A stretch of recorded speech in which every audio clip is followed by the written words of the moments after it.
परम पूज्य श्री महाराज जी के YouTube चैनल को सब्सक्राइब करें तथा पूज्य महाराज श्री जी की कथाओं को सर्वप्रथम देखने के लिए बेल आइकन दबाना ना भूलें।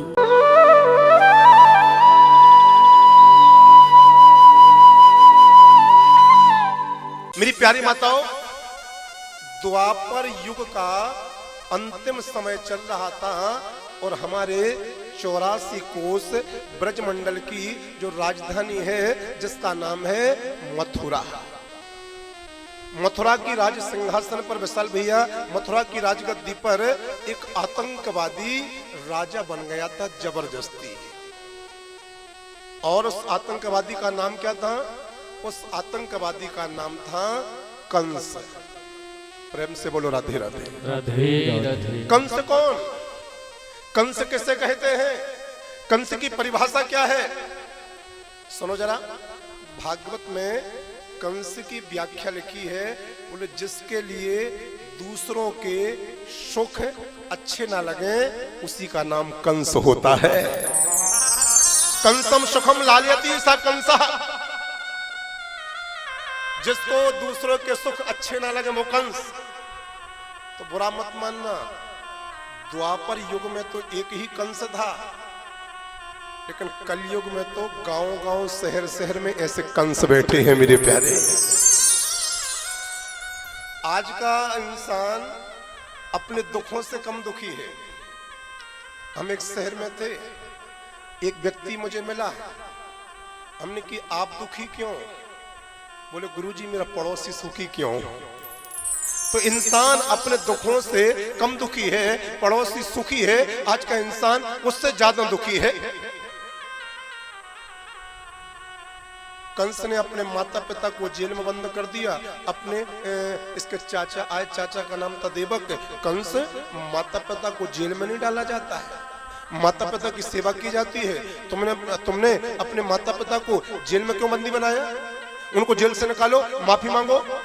जैसे ही कंस के चाचा ने कंस को समझाया तो पापी कंस ने अपने चाचा को भी जेल में बंद कर दिया।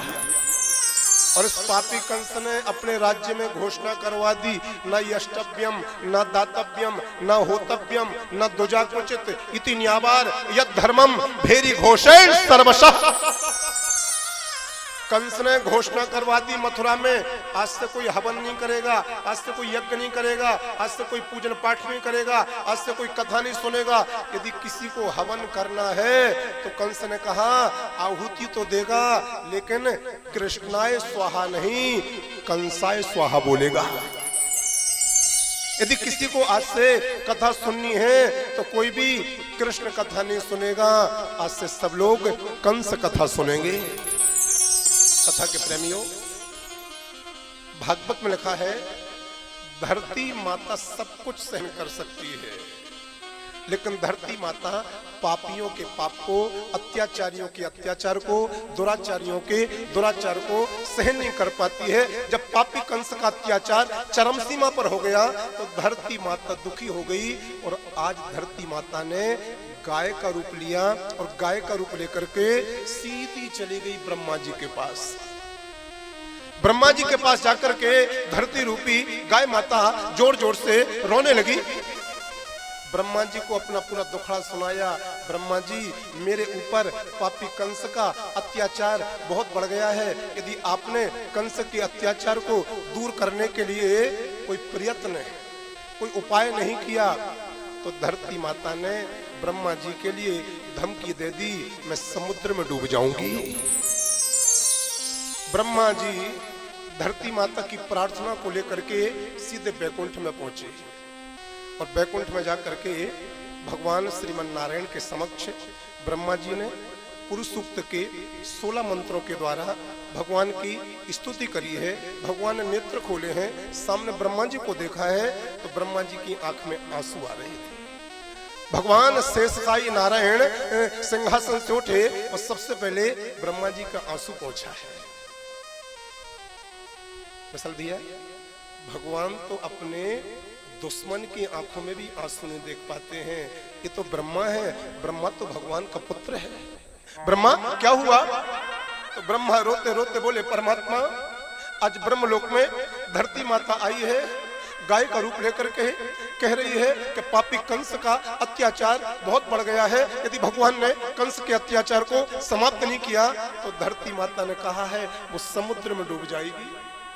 और भगवान जी यदि धरती समुद्र में डूबेगी तो धरती पर रहने वाले भी समुद्र में लीन हो जाएंगे। भगवान बोले, ब्रह्मा धरती से कह दो निश्चिंत हो जाए। क्यों? उसी पापी कंस के जेल में कुछ ही समय के बाद में मेरा अवतार होने वाला है।